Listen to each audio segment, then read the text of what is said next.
The sky exploded, metal shrieked, and James felt his world tear away.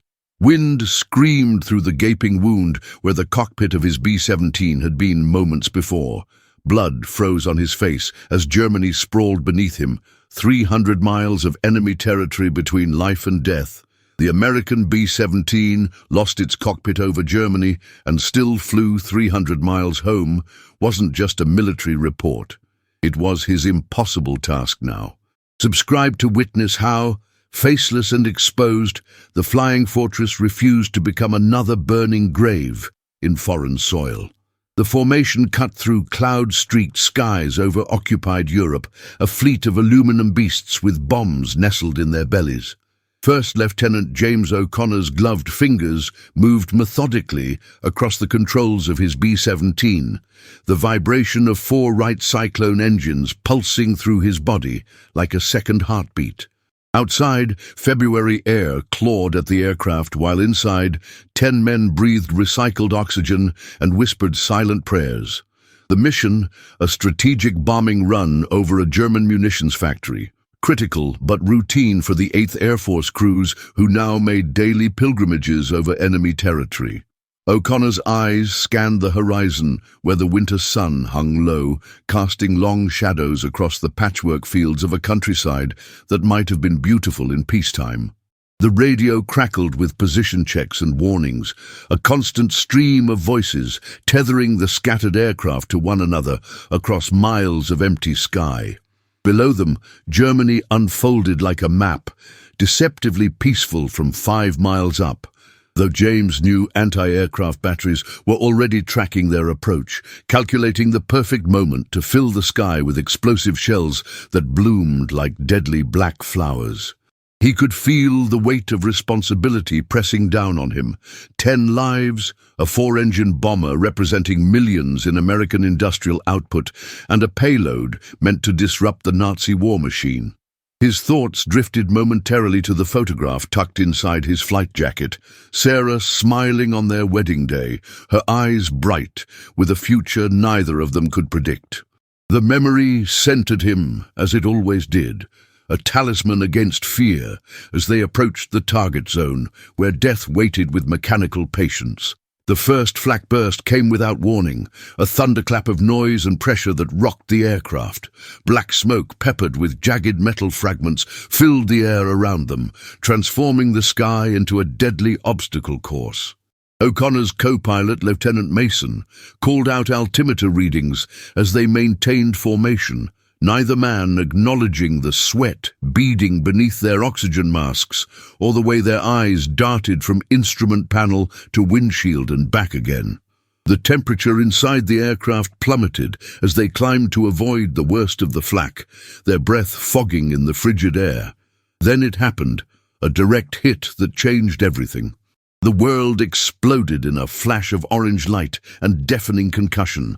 The B-17 shuddered like a wounded animal, metal screaming as it tore away. The entire cockpit section disintegrated, vanishing into the slipstream as if it had never existed. The control yoke jerked from O'Connor's hands, his body suddenly exposed to a hurricane-force wind and temperatures well below zero. His face was instantly scoured by wind and shrapnel, blood freezing on contact with the air, his flight suit the only barrier between life and the killing cold of high altitude. In that moment, suspended between life and death, James O'Connor made an impossible choice. He would not surrender his aircraft or his men to the hungry gravity pulling them downward. With blood streaming across his vision and skin already blackening with frostbite, he crawled forward into the gaping wound where his cockpit had been, seeking the severed control cables that still connected to the flying fortress's heart. The bomber impossibly continued to fly, even as its crown had been violently torn away. The wind was a living thing, tearing at O'Connor's face and hands with invisible claws as he fought to reach what remained of the control systems. Every breath was agony, the thin air at 25,000 feet insufficient to feed his straining lungs. His eyes burned from the constant assault of freezing air, tears crystallizing on his lashes, while blood from a deep gash across his forehead painted macabre patterns across his vision. The noise was overwhelming, a constant screaming roar that drowned out thought itself, the sound of air molecules protesting as they were violently displaced by the mutilated aircraft still hurtling forward at over 200 miles per hour. Behind him, through the twisted metal framework that had once supported the cockpit's enclosure, he could see Technical Sergeant Wilson, the flight engineer, his face a mask of horror and determination as he crawled forward to help. Their eyes met briefly, no words possible in the deafening maelstrom, but understanding passed between them. They would save this aircraft or die in the attempt. Wilson's lips moved in what might have been a prayer or a curse as he inched forward, his bare hands instantly numbed by contact with the freezing metal, leaving patches of skin behind like grisly markers of his progress through the wreckage. O'Connor's mind flickered between perfect clarity and grey-edged confusion as oxygen deprivation and shock battled for control of his consciousness. He remembered training instructors describing the B-17's remarkable ability to absorb punishment and keep flying, but nothing in those clinical briefings had prepared him for this reality. A plane with its face torn off, organs exposed to the elements, somehow defying the fundamental laws of aerodynamics. His fingers, clumsy in their thick gloves, found a bundle of control cables dangling like severed arteries from the ruined bulkhead, their ends whipping dangerously in the airstream.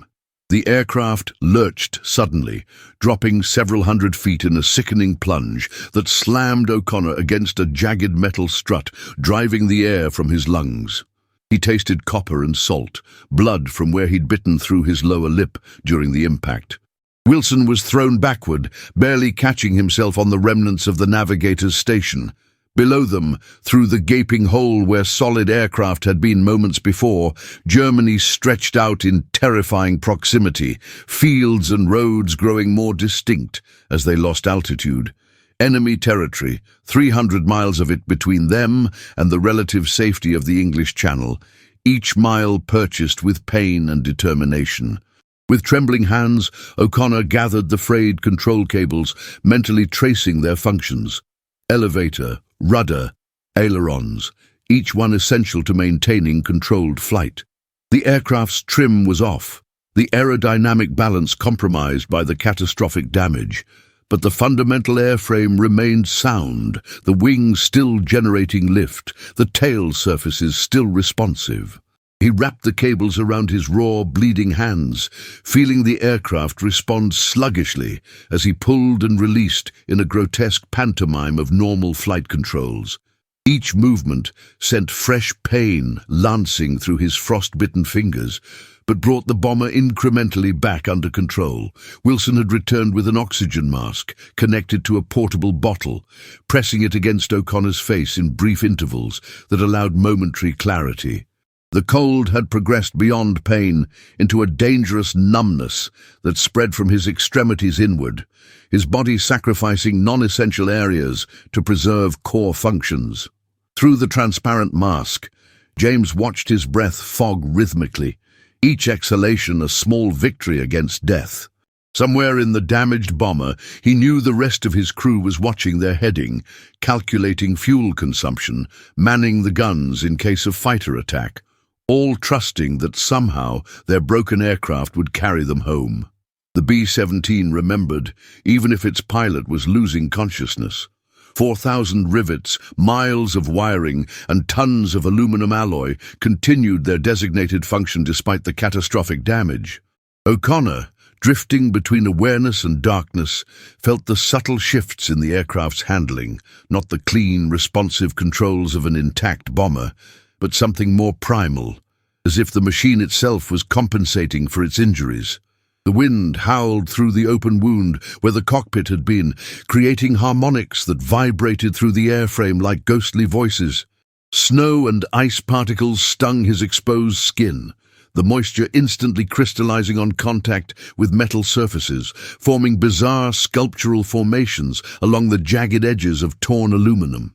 Sergeant Wilson had lashed O'Connor to what remained of the pilot's seat frame using parachute harness straps, preventing him from being swept away by the relentless airstream. The improvised restraints cut into James's shoulders and chest with each movement, but the pain was distant now, secondary to the critical task of keeping the aircraft level. His hands had become foreign objects, unrecognizable purple-black appendages that somehow still maintained their grip on the exposed control cables. Blood had frozen in grotesque patterns across his flight suit, mapping the geography of his wounds in dark stains that no longer flowed. Through the shattered remains of the forward compartment, messages were relayed from the radio operator, fragments of information that reached O'Connor's failing consciousness in disconnected bursts. The ball turret gunner had spotted a German fighter squadron patrolling 10 miles south, Focke-Wulf 190s, hunting for damaged stragglers. The navigator, working with primitive tools after losing most of his equipment in the explosion, calculated their position over occupied France, still 180 miles from the Channel. The bombardier reported that their payload had been automatically released during the initial impact, falling harmlessly into forests below, a small mercy in their desperate situation. The February sun cast long shadows across the landscape below, the light taking on the amber quality of late afternoon. O'Connor's thoughts became increasingly fragmented, memories intruding into the present moment. Childhood summers in Wisconsin, his father's workshop where he'd first learned about machines and their souls. Sarah's face the last time he'd seen her at the airfield before deployment.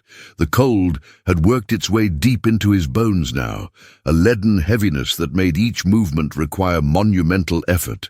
The portable oxygen bottle had long since emptied, leaving him to subsist on the thin air rushing past, his brain slowly starving for the essential element. Incredibly, the B-17's 4 engines continued their synchronized rhythm. The Wright Cyclones that had been built in factories across America by women whose husbands and brothers were fighting overseas. These engines, with their intricate assemblies of pistons, valves and gears, maintained power output despite the catastrophic change in aerodynamics. The airplane had been designed with redundancies and strength margins that its engineers had hoped would never be tested to these extremes. Yet here, over enemy territory, those safety factors were being consumed with each passing minute, the aircraft existing in a state that defied engineering expectations. Wilson appeared again in O'Connor's narrowing field of vision, his face blackened with oil and blood, lips moving in speech that couldn't penetrate the wall of noise surrounding them. He pressed a canteen to James's cracked lips, most of the water instantly whipped away by the wind, but enough reaching his parched throat to momentarily revive him.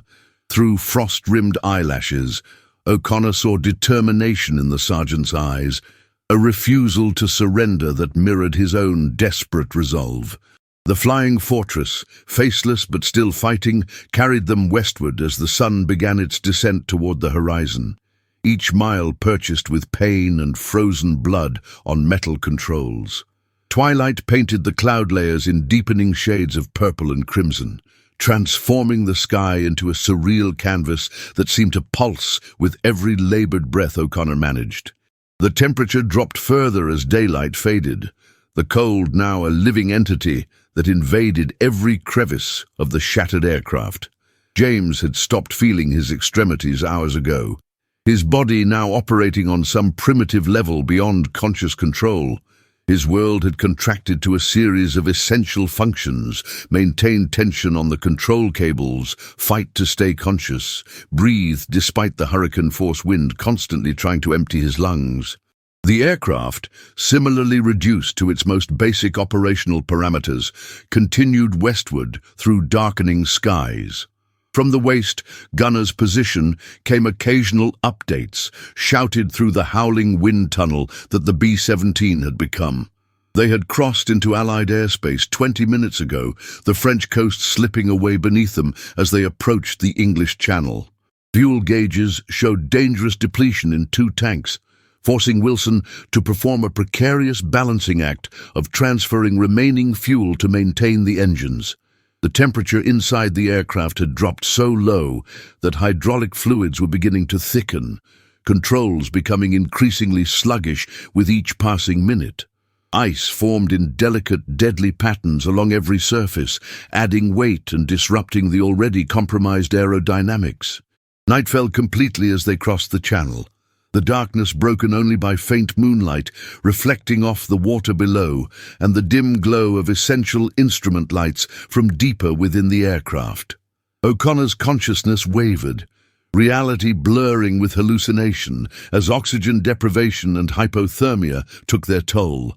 In these liminal moments, the line between man and machine seemed to dissolve. The labored rhythm of the engines synchronized with his heartbeat, the vibrations of the airframe resonating through his bones until he could no longer distinguish where his body ended and the bomber began. They were both wounded creatures fighting against impossible odds, refusing to surrender to gravity or enemy fire. Stars appeared overhead, indifferent witnesses to the strange spectacle of the faceless fortress making its way home. Through gaps in the cloud cover, O'Connor caught glimpses of the familiar constellation patterns that navigators had used for centuries to find their way across oceans and continents. Orion's belt, the North Star, eternal reference points that seemed to mock the temporary nature of human conflict with their ancient permanence. Somewhere ahead lay England, its coastline blacked out against German bombers, but its airfields waiting with runway lights that would illuminate only when called by the correct recognition signals. If they could maintain altitude for another hour, if the engines continued to run, if O'Connor's failing body could hold on just a little longer. The radio operator had been attempting to contact Allied air control for the past 30 minutes. His messages a desperate litany of their condition and position. Static answered him until, miraculously, a voice broke through, clipped British tones acknowledging their approach, and clearing emergency landing procedures at the nearest RAF field. The news passed through the aircraft like an electric current, revitalizing the exhausted crew who'd been operating on nothing but determination for hours. Wilson grasped O'Connor's shoulder, his mouth forming words that were swept away by the wind, but whose meaning was clear. They were going to make it. The impossible journey was approaching its conclusion. As the English coastline finally appeared as a darker shadow against the night horizon, O'Connor felt a strange peace settle over him despite the agony of his condition. The B-17, this machine of aluminum and steel, had transcended its design parameters to become something almost sentient in its determination to return home. American engineering, tested beyond all reasonable limits, had held together when logic dictated it should have failed. The Germans had named these bombers flying fortresses as a term of grudging respect for their ability to absorb punishment and continue their missions. Tonight, one such fortress had proven worthy of the name, carrying its broken crew across 300 miles of enemy territory with half its face torn away, a defiant mechanical miracle born of human ingenuity and desperation. Runway lights appeared in the distance, a constellation of earthbound stars guiding them towards safety. O'Connor, barely conscious, registered their presence through a haze of pain and cold that had long since transformed into a strange, detached serenity. His hands, frozen to the control cables, no longer responded to his brain's increasingly fragmented commands. Only muscle memory and the instincts developed through hundreds of flight hours kept him applying the correct pressure at the right moments. The aircraft descended gradually. Each foot of altitude surrendered with reluctance, as if the bomber itself understood that landing would be its final act of defiance against the forces that had tried to destroy it. Inside what remained of the navigator's compartment, Wilson worked feverishly to prepare for landing, communicating with the surviving crew members through a system of hand signals and shouted fragments that managed to penetrate the wind's constant roar. The B-17's landing gear had been partially damaged in the initial explosion, hydraulic lines severed and electrical systems compromised. They would attempt a belly landing, a controlled crash that offered their best chance of survival, but would almost certainly destroy the aircraft that had carried them so far against impossible odds. The remaining crew members secured loose equipment and braced themselves in crash positions, each man isolated in his private thoughts as they approached the moment of truth. The English countryside slid beneath them, darkened farms and villages occasionally marked by the faint glow of blackout-curtained windows. The air became denser as they lost altitude, marginally warmer but still brutally cold against O'Connor's exposed skin. The wind's howl transformed into a deeper roar as their airspeed decreased, the B-17 handling with increasing sluggishness as it approached stall speed. James focused on maintaining a shallow descent angle, fighting against the aircraft's tendency to drop its damaged nose toward Earth. Each adjustment sent fresh agony through his frozen hands, but somewhere beyond physical sensation, he registered the bomber's responses. Still alive, still fighting, still partnered with him in this final challenge. The airfield appeared below them. Emergency vehicles positioned along the runway with headlights dimmed to avoid attracting attention from any German aircraft that might be patrolling the channel. Radio communications confirmed they were cleared for emergency landing, all other traffic diverted. O'Connor could see fire trucks and ambulances waiting, their presence both reassuring and terrifying, acknowledgement of the danger they still faced in these final moments. The B-17's shadow raced across the grass as they descended, a distorted silhouette that told the story of their ordeal in its missing pieces and jagged edges. Impact came with a sound like the end of the world, metal screaming against earth, sparks erupting as aluminum met concrete. The remaining structural integrity of the aircraft tested one final time. The bomber slid along the runway, momentum carrying it forward as pieces broke away from the already compromised airframe. O'Connor was thrown against his improvised restraints, fresh pain blossoming through his body as bones already brittle from cold encountered new forces.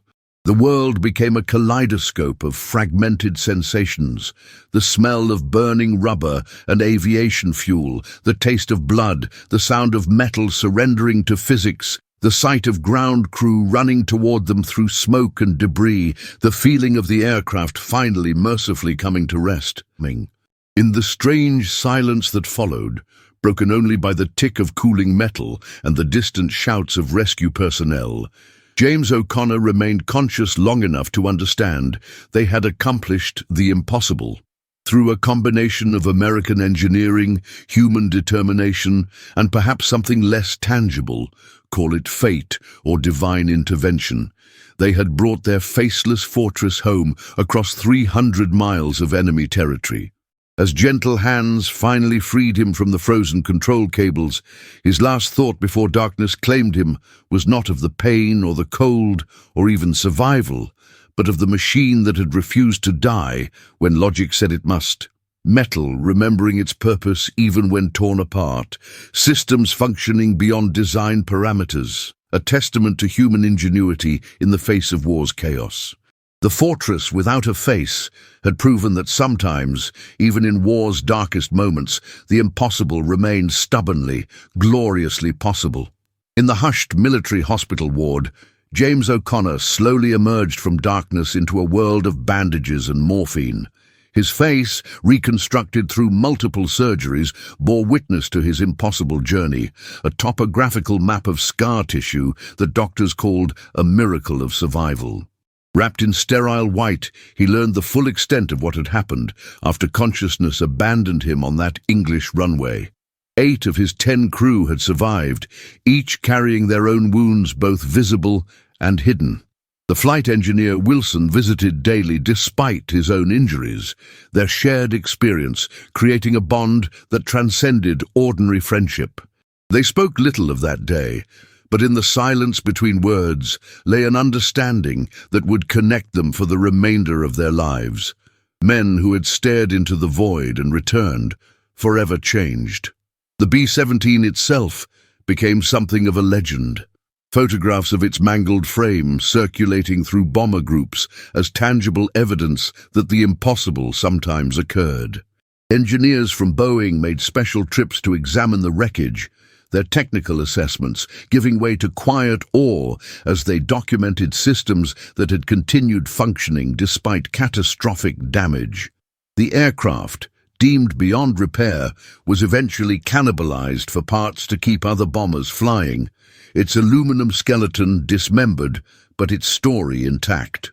Some pieces were preserved for military museums, mute testimonials to American industrial might and the peculiar relationship between men and machines in modern warfare. The Germans, upon learning of the incident through intelligence channels, redoubled their efforts to target the cockpit sections of flying fortresses, a grudging acknowledgement of the bomber's remarkable resilience. Sarah arrived in England as soon as military authorities permitted, her face a study in emotional warfare as she encountered the stranger her husband had become. The James who returned was not the one who had departed. Frost had claimed 3 fingers from his right hand, his features were permanently altered, and something fundamental had shifted behind his eyes. They learned each other anew in the liminal space of recovery, their relationship transforming alongside his healing body. In quiet moments, James would sometimes speak of feeling the aircraft around him still, of dreams where he flew without a cockpit through endless German skies, the line between man and machine permanently blurred. Sarah listened without judgment, understanding that some experiences could never be fully shared, only witnessed in their aftermath. The story spread through official and unofficial channels, sanitized in War Department press releases, mythologized in barracks conversations, analyzed in flight schools as both cautionary tale and inspiration.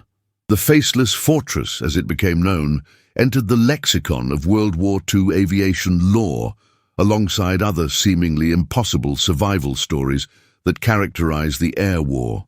Hollywood producers approached O'Connor after his return to American soil, eager to transform his experience into patriotic cinema, but he declined all offers, unwilling to see his private nightmare rendered as public entertainment.